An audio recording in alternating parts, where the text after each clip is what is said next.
Good evening, day 213 of Strange and Interesting Times. And today I wanted to talk to you about an idea that I like, that I play with, and that I think is really important. Now, the main deal is I'm talking about choice, and we have this choice to go in a direction that reduces the stress in our system, and it makes us feel better, and it keeps us healthier and more on the right track, and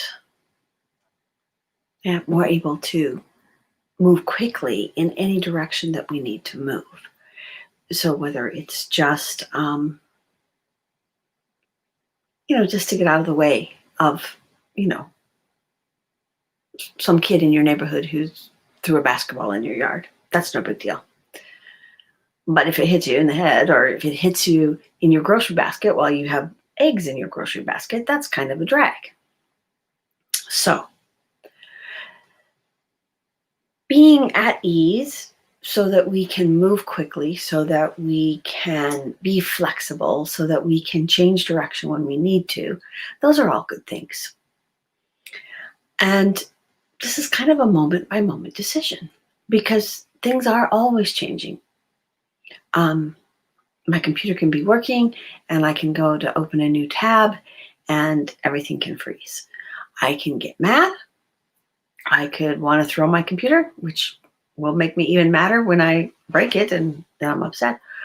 Or I have a lot of choices.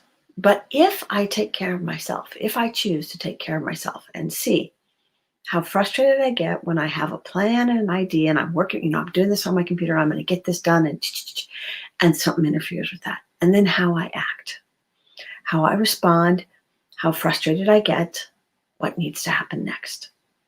That doesn't mean I don't get frustrated. Doesn't mean I don't walk away, stomp around the house, go outside, rake up some leaves, do anything else that helps me redirect my energy. But the main thing is I check in with myself. And then I can come back to ease in my system. And then I can make these other decisions much more easily.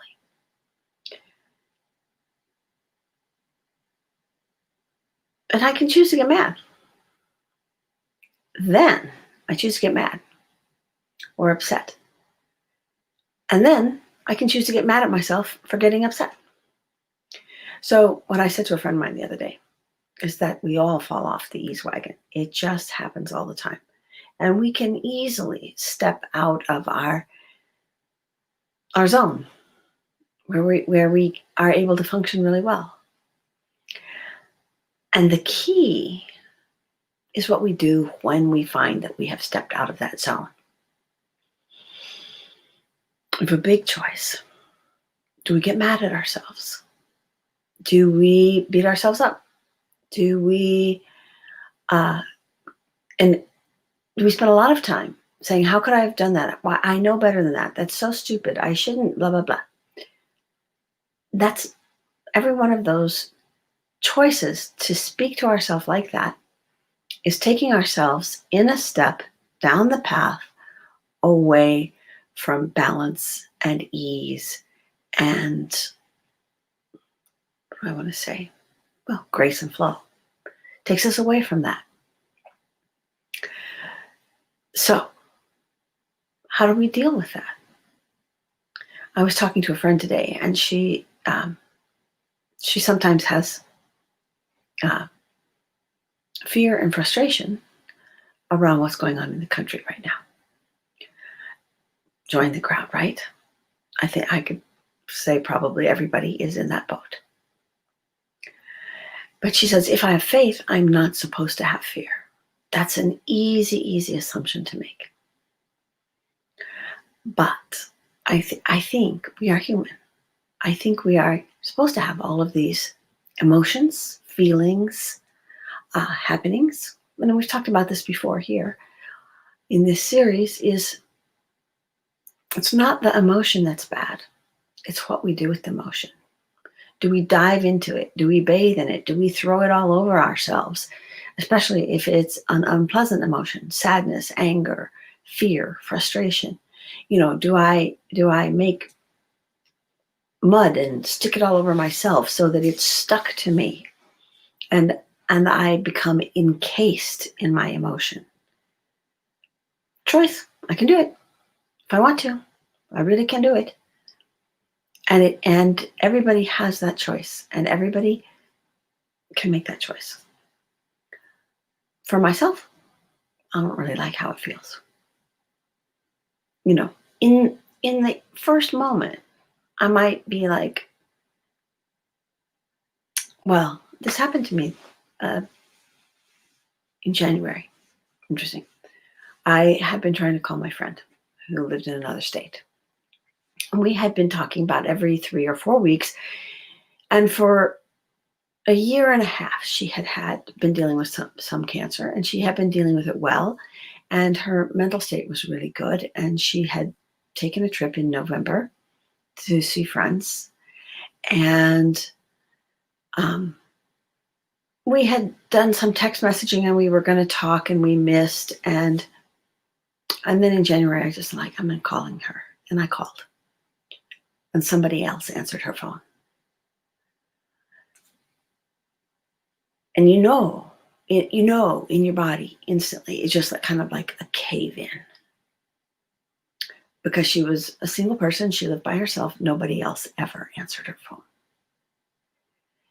And she had passed away. And I was like, sad, deeply sad.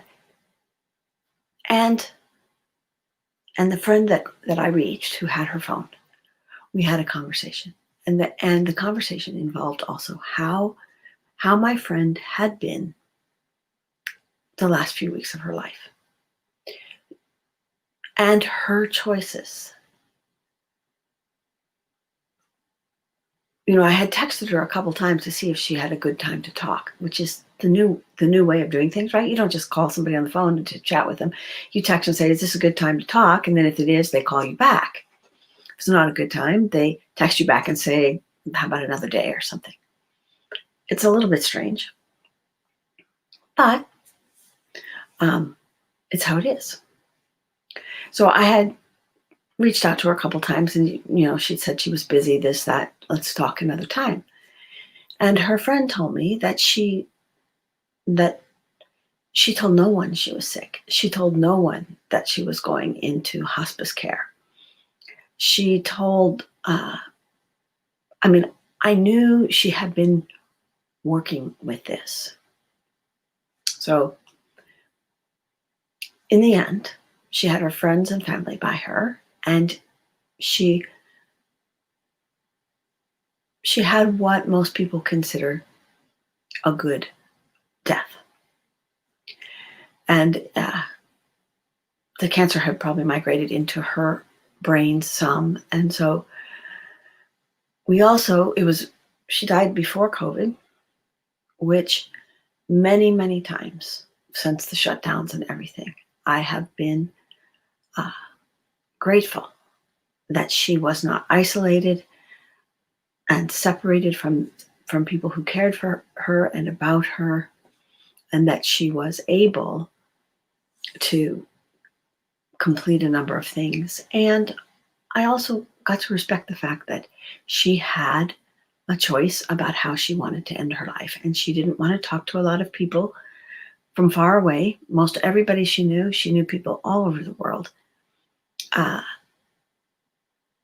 She just didn't want to spend her last days giving details about the decline of the disease or whatever was going to happen. At the same time, I was really sad. Really sad. Now, was I easy? Maybe not. At first I was just sad. Then I talked to her friend. We made plans to call again because her friend was having there is a huge responsibility when you are the person who supports somebody who is passing away, and who is one of the people responsible for the closing down of that other person's life. And so one of my goals is to get rid of a whole bunch of stuff that I have so that I don't leave a lot behind. And my friend Sue had done that really well. She had been streamlining for the last 7 or 8 years. Even before she got sick, she was putting her life in an order that pleased her and letting go of things that were no longer important or useful. So choices. I could have spent days asking myself, why didn't I call? Why didn't I call? Why didn't I call? Wouldn't help me. Wouldn't help Sue. Wouldn't change anything that happened. So when I felt that sadness and that regret that I could have pushed through, right? I could have pushed through the text. When she pushed back on the text that I'm busy or this isn't a good day or whatever, I could have, let's put a date on the calendar. I could have pushed through there. But I didn't in the moment. I chose not to do that. And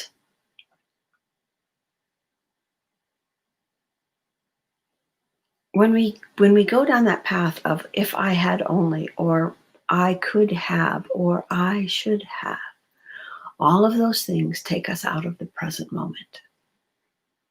And sometimes, like when I was, well, I should have done this or I should have done that. Well, then that took me away from feeling sad right now. And so I could come back. And when I came back to myself with ease, what I was aware of was the sadness that I felt. And I could just be present with that sadness as if the sadness was a friend beside me, not a whirlpool spinning me around and sucking me down. When I wasn't able to do it all the time, but when I could do it, then I could feel the sadness and I could remember the good things about my friendship. And I could wish things had been different at the end. But I could also have space to recognize the choices my friend made. Yeah. Sadness is very hard to shake, Leslie.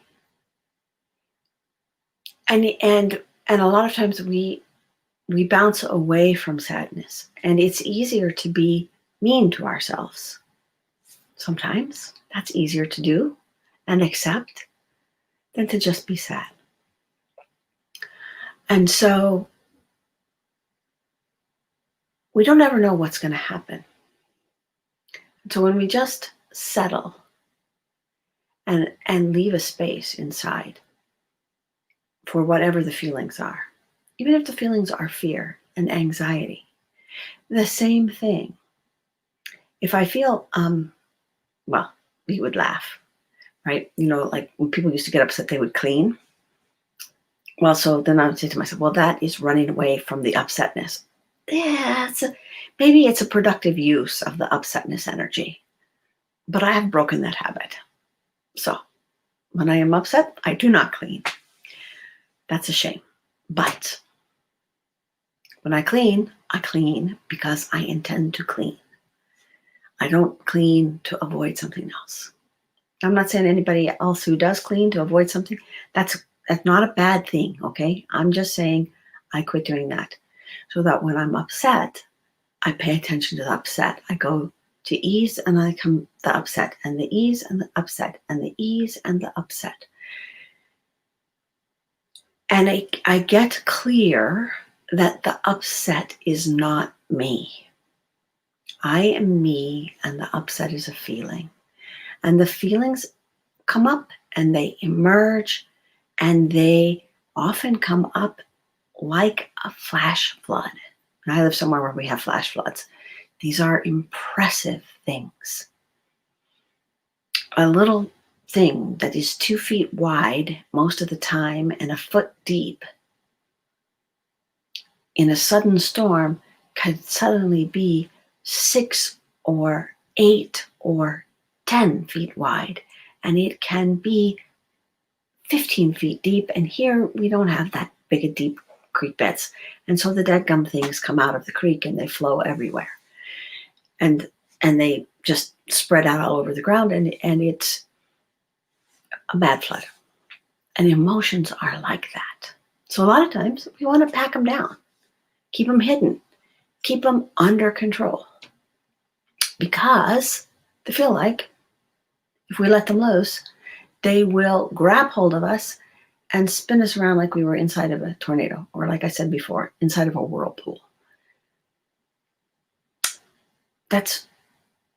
I wonder how to deal with this. I'm trying to think how I dealt with it. See, I have this thing that I believe I can survive anything. Therefore, I sometimes jump in the deep end. And once upon a time, I had a dream where I got in my swimming pool where I grew up. There was a metal fence. It's probably not there anymore. But when I grew up, there's a metal fence between the low water for the baby kids. Deepest was like about 2.5 feet, and the whole rest of the pool, which went all the way down to the diving boards. And there was a place where some kids had bent up the fence. And so we would try and swim across the entire swimming pool on one breath, just to prove we could do it. And it was big. It's a big pool. It was a really big pool. So you dive in and you go. And so you got to the fence so everybody could get to the fence. Well, so then they pulled up this wire and you had to swim under the wire and then all the way to where the water was like 6 inches deep on one breath. So I had this dream one night where my swimming suit got caught on the fence and I was trapped underwater. And thought I was gonna die in my dream. And I was kind of freaking out. And then all of a sudden, it occurred to me that perhaps I could breathe underwater. And in my dream, I took this big gulp of water and I could breathe just like a fish. It was amazing. It was wonderful. So then I had no urgency and I was able to kind of mess around and unhook my suit from the fence and keep swimming. So maybe that dream gave me the idea that I could survive any emotional storm that I happen to kick up in my life. But the way I do it now is I pay attention to how the emotions make my body feel. And if my body feels tight and bound and, how about the anxious feeling when it feels like your stomach, it's the past excitement. Like, excitement is butterflies, which is cool.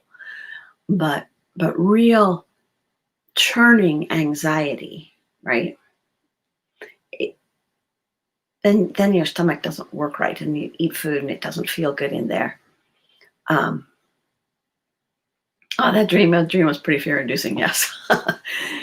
But then I had this idea I can breathe underwater. I haven't really tried it for a few years, but I can breathe through my emotions. So as a metaphor, that kind of works. And if we have this kind of churning anxiety where everything is unsettled in our stomach, this is a pervasive feeling in your body it's not a good feeling. It just doesn't feel good and your body doesn't work right. So when you just scan for ease any place that feels a little better than that, and that's this micro healing I'm always talking about, where ease anywhere is ease everywhere.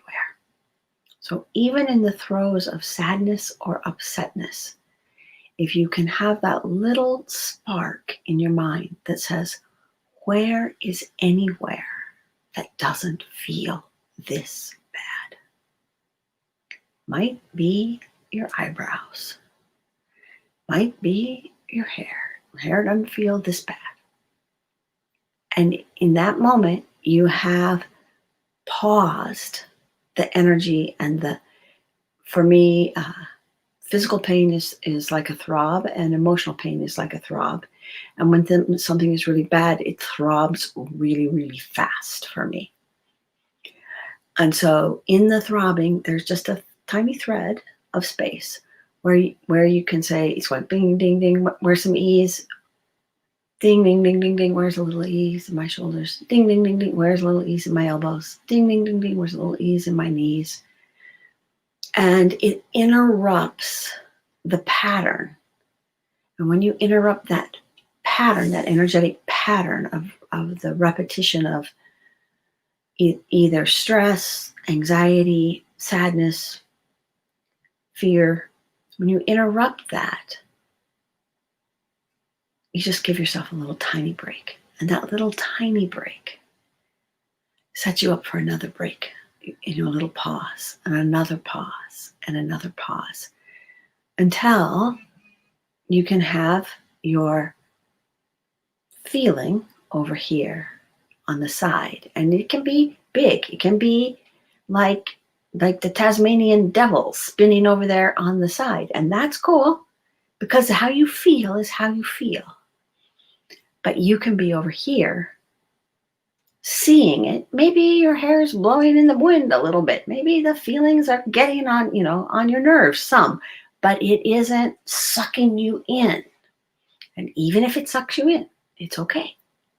Because you have that little spark in your mind that says, okay, I'm stuck in this whirlpool. Where's a little bit of easiness? Where? I can't find any.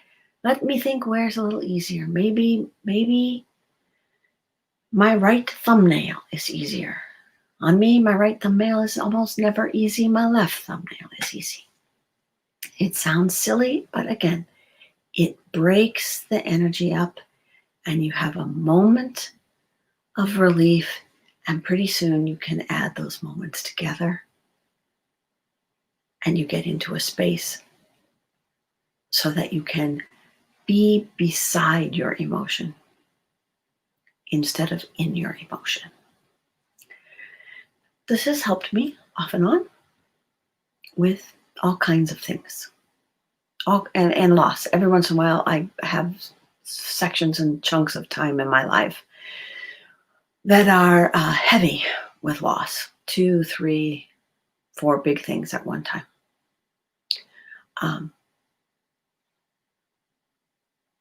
Everybody's life is different. The things that distress me are not going to be the same kind of things that distress you. But distress is common. And if you can give yourself the momentary thought of where's a little bit of ease in my system, where it doesn't feel quite so bad as this, you get to take a breath. And then you begin to remember that everything is kind of going in this or that pulse. And we can say a little bit longer in the ease pulse, a little bit longer in the ease pulse, and get ourselves to calm down. So I hope that this is some interesting information. I'll be back tomorrow. Tomorrow will be day 214 of Strange and Interesting Times. If you would like a little bit of ease in your email box every day, I am sending people something called 30 Days of Ease. It's just a photo and a short quote. If that would be interesting to you, I will put the link in the comments, and you can sign up, and then it will just happen. It will just come into your email box every day. So take very good care. Be kind to yourself, and let me know how it goes. It's great that you could stop by tonight, Leslie. Have a good evening.